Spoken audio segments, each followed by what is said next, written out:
I just want to say I love you guys. Well, we've got a lot of great news to talk about today. The Tesla team has done an incredible job of executing over the past year, and we have many exciting years ahead of us. So, yeah.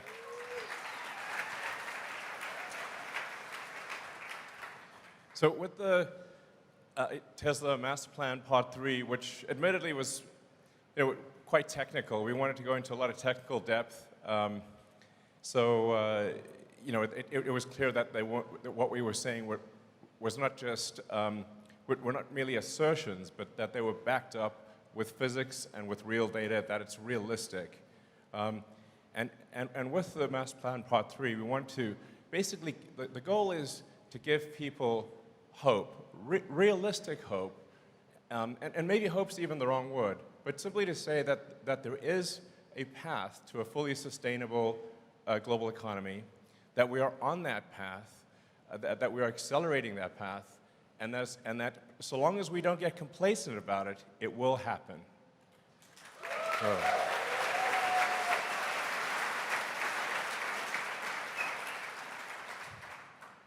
So I'll kind of rush through a recap of the Master Plan Part 3, but some of the salient points are that it will actually take less energy to go sustainable, not more energy. It's actually more and some of these things may sound very obvious, but it's more energy efficient to go sustainable, not less. There's less mining that is required for a sustainable energy economy, not more. Also very important. I heard a question raised about cobalt mining, and you know what? We will do a third-party audit. So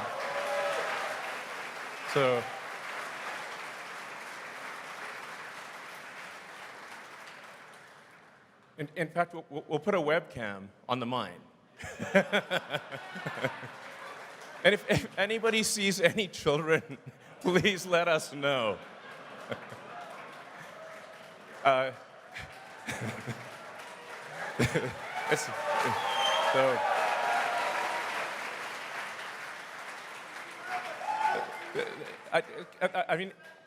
don't want to go off on a tangent too much on that front, but it's very important to appreciate that most of our battery packs are iron-based. A majority of our battery packs are iron-based, not cobalt.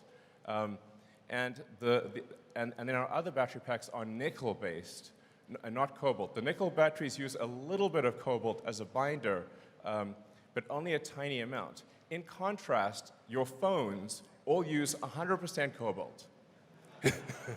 I recommend complaining to the phone manufacturers.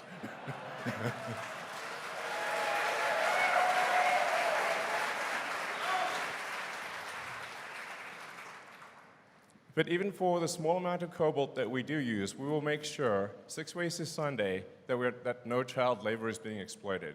Obviously, we're a company that cares a lot about doing the right thing, and we don't want to delude ourselves or delude anyone else. So, yeah, count.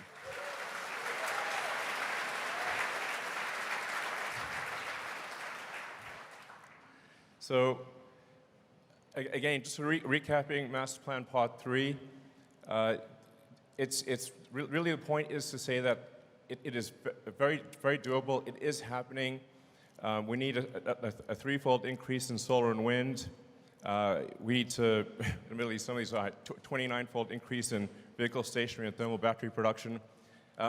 Actually, in a nutshell, the way to think about sustainability is the faster we can make battery packs, the faster we can move to a sustainable energy economy.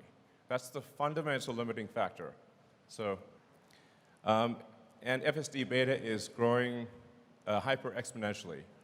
So that chart is going to look like a wall, basically. Just a question for those in the room: how many people have tried out FSD beta? Okay, great. So what do you think of the latest build? right? So it's really getting to the point where it's, at least for me, when I drive around, it's several days between interventions. And I think we're getting to the point where there's really just one last piece of the system that needs to be a neural net, which is the planning and control function. And so we expect to have that last piece become a neural net, so it'll be end-to-end from video in to control out as a neural net. And yeah, so the thing to appreciate is it's not that full self-driving will be as good as a person. It will be much, much better, like a lot. Like over time, 10 times more, 10 times safer than a person. It's not even going to be a contest, frankly. So this is a really big deal. And I think some people realize it. I think you guys probably realize it. But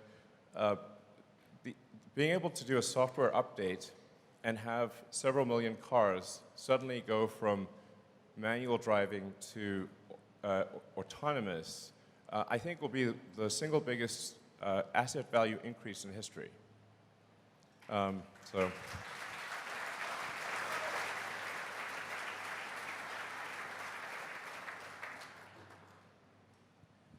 The normal usage of a passenger car is roughly 10 to 12 hours per week, call it maybe an hour and a half per day. And when you drive around, you see lots of cars just parked in parking lots because out of the 168 hours in a week, they're using less than 10%, maybe 7% of the hours of the week a car is in use. But once it is autonomous, it can be used probably, I don't know, 50 hours a week, maybe more. So it is effectively a 5-fold increase in the value of a car overnight. I'm actually surprised that so few people realize this, or maybe they just don't believe it's real, but it is.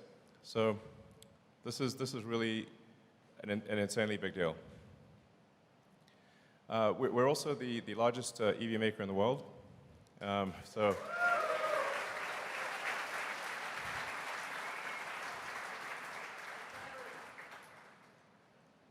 yeah, and I think that will continue. And while at the same time being the highest margin of any car maker in the world.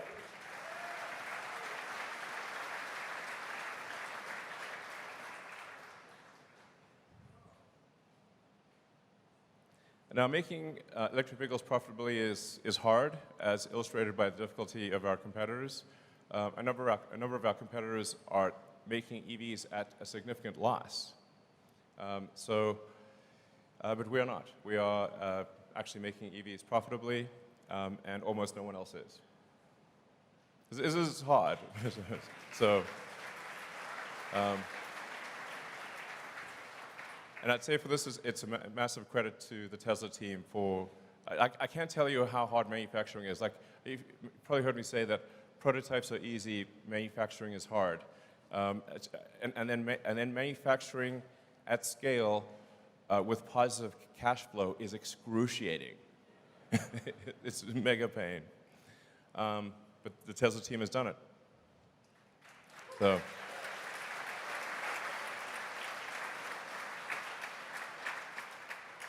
And as you can see, our free cash flow per year has been increasing steadily. So, you know, we're making good progress. I mean, it should be said that, and I've made some of these comments, that that interest rates make have a very big effect on the affordability of cars. So. The vast majority of people buy cars based on the monthly payment. So it's like how much is the monthly payment, and it's not a question of value for money. It's just, do they actually have enough money? Can they afford it? So for the vast majority of people, it's just, can they afford to pay the payment? As the interest rates increase and credit tightens. Like, it's safe to say that these various banks that have died are probably somewhat distracted from handing out auto loans.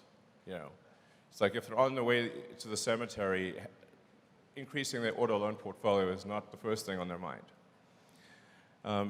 This is going to be a challenging, I'd say a challenging 12 months. I want to be sort of realistic about it.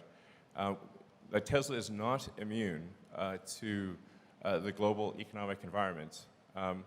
I expect things to be just at a macroeconomic level difficult for at least the next 12 months. Tesla will get through it and we'll do well, and I think we'll see a lot of companies actually go bankrupt. So I want to make sure that this is not just the good news parade. It's important to understand that no company is immune to the macroeconomic environment. But that said, it won't be darkness forever. I expect probably a year of difficulty globally for everyone. And then my best guess is that the global economy turns around in roughly 12 months. And then Tesla will be in an extremely good position. So anyone who is a long-term investor, I think, will do extremely well.